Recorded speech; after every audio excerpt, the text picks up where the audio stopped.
Third roll calls 1963.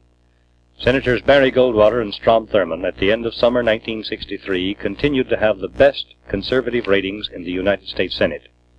The present Senate as a whole is little more than a rubber stamp for the Kennedy administration.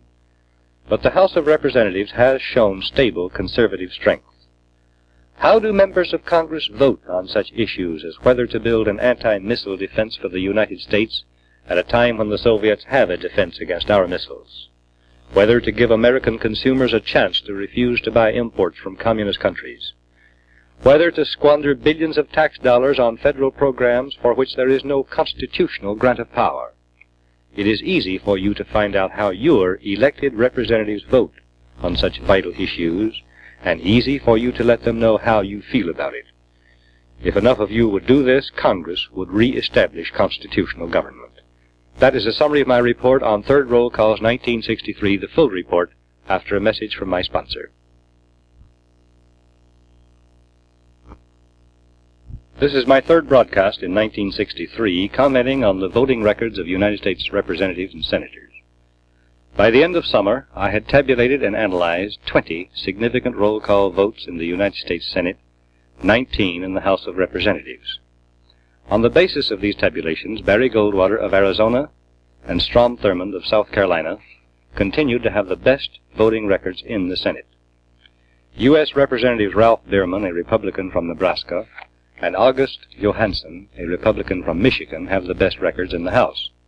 Representative Johansson is the only member of Congress who has a perfect constitutionalist rating for 3 straight years, 1961, 1962, and 1963.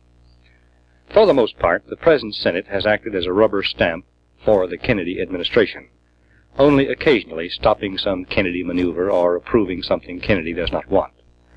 The present House, however, has stopped many Kennedy bills and removed dangerous provisions from others. Thus, on the whole, the 88th Congress first session continues to be one of the best in years. One of the most significant roll call votes of the session did not involve a constitutionalist issue, but involved rather the question of how our tax money should be spent for defense.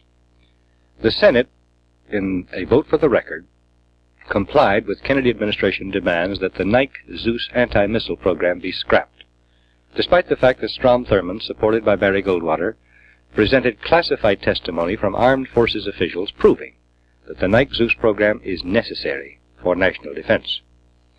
Killing Nike Zeus research and development wastes billions already spent on this effort at national defense, and sanctions Kennedy's suicidal policy of prohibiting the United States from developing an effective defense against Soviet missiles at a time when the Soviets are believed to have an effective defense against our missiles. Some of you may recall that early in 1963, in a series of free broadcasts on disarmament, I gave documented details of this extraordinary situation. Copies of those reports on disarmament are still available. In 1960, both houses of Congress passed a bill requiring that most imported goods be marked with the name of the country of origin. The purpose was to make it possible for American consumers to refuse, if they wished, to buy goods imported from communist countries. President Eisenhower vetoed the bill in 1960. In 1963, a similar bill was again passed by both houses of Congress, despite strong opposition from administration forces. This bill, which should have the support of all genuine anti-communists, will probably be vetoed by President Kennedy. In July 1963, the Senate passed a bill providing $28,250,000 for aid to states in promoting commercial fishery projects, although conservatives in the Senate made a hard fight against the measure.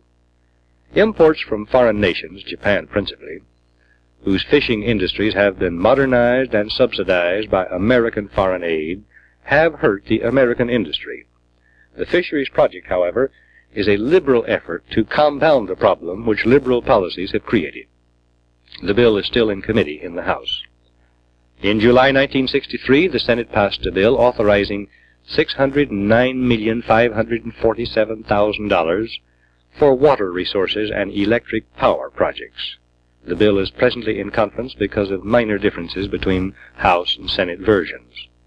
2 of the projects authorized in this bill the Knowles Reservoir in Montana and the Trotters Shoals Project in South Carolina, were opposed by governors of the states involved. In a recent broadcast, I discussed in some detail this public power threat to freedom. Copies of that broadcast are still available.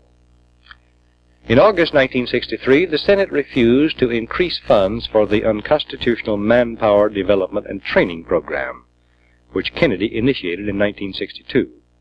Conservative senators who achieved this victory for constitutional principles deserve congratulations. Senate conservatives lost their fight, however, against the National Service Corps, also known as Kennedy's Domestic Peace Corps. By a very close vote on August 14, 1963, the Senate passed the administration bill to create a Domestic Peace Corps. But the bill is still in committee in the House and may die there because conservatives are said to have damaging information about pilot projects of the Domestic Peace Corps which are already in operation without congressional authorization. In August, both House and Senate authorized another temporary extension of the national debt increase. Congressional opposition to this kind of fiscal irresponsibility is growing, however. If more of you would find out how your elected representatives vote on such measures, and then let them know how you feel about it, Congress would do something. The actual voting of all members of Congress are tabulated in the report on which this broadcast is based.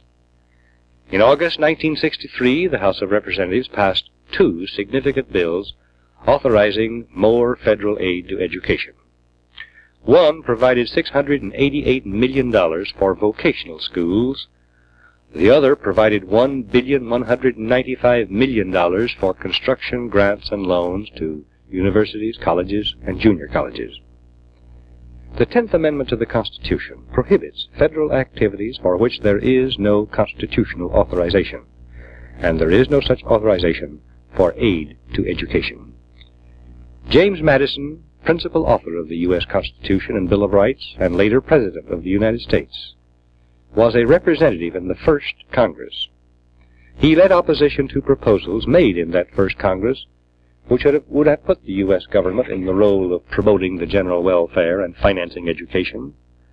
Representative Madison said, quote, "If Congress can employ money indefinitely to the general welfare, and are the sole and supreme judges of the general welfare, they may take the care of religion into their own hands. They may appoint teachers in every state and pay them out of their public treasury. They may take into their own hands the education of children, establishing schools throughout the Union. They may assume the provision of the poor. Were the power of Congress thus established, Congress would subvert the very foundations and transmute the very nature of the limited government established by the people of America." End quote. Your elected Congress is thus subverting the foundations of your republic. In July 1963, the House emphatically and finally refused to approve further backdoor financing for the Export-Import Bank. Backdoor financing is the unconstitutional practice of borrowing from the U.S. Treasury without specific authorization by Congress. The Export-Import Bank was scheduled to go out of existence on June 30, 1963. Both houses of Congress have agreed on a bill to prolong the life of the bank, which already has enough money to operate for another 18 months, but they have not specified how the bank will get additional funds in the future. Constitutionalists hope the bank will be permitted to die when it runs out of money. In August 1963, the House passed the District of Columbia Omnibus Crime Bill in the face of strong opposition by the Kennedy administration. This bill nullifies the 1957 Supreme Court Mallory case decision, which has handicapped law enforcement in the nation's capital. The bill also nullifies the 1954 Durham case decision of the U.S. Circuit Court of Appeals, which made virtually impossible successful criminal prosecution against anyone who pleaded momentary insanity or mental incompetence. Liberals who led opposition to this bill supported the Durham case rule with the astonishing argument that an individual who may intellectually know that he is committing a crime, but who lacks emotional capacity to refrain from committing crime, is not really guilty of crime. The District of Columbia crime bill would be a boon to decent and effective law enforcement in the nation's capital. Liberals in Congress denounce me, of course, for presuming to determine what is good and whether their votes are for or against constitutional principles. They assert that they and the Supreme Court and the President know more about the Constitution than I do. Well, the Constitution is not hard to understand, and it means what it says. Neither the Supreme Court, nor the Congress, nor the President has any authority to stretch its meaning. They do stretch it, of course.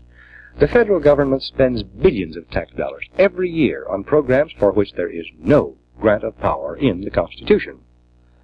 How can we stop such violations of the Constitution? By officials who are sworn to uphold it.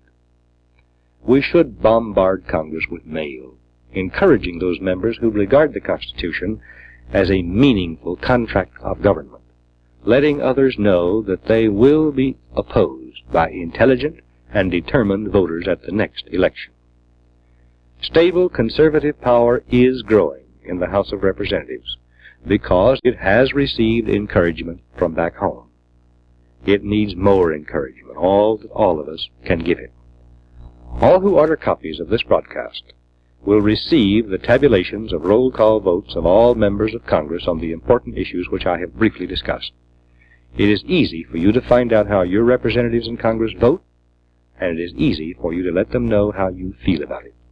Goodbye. God bless you.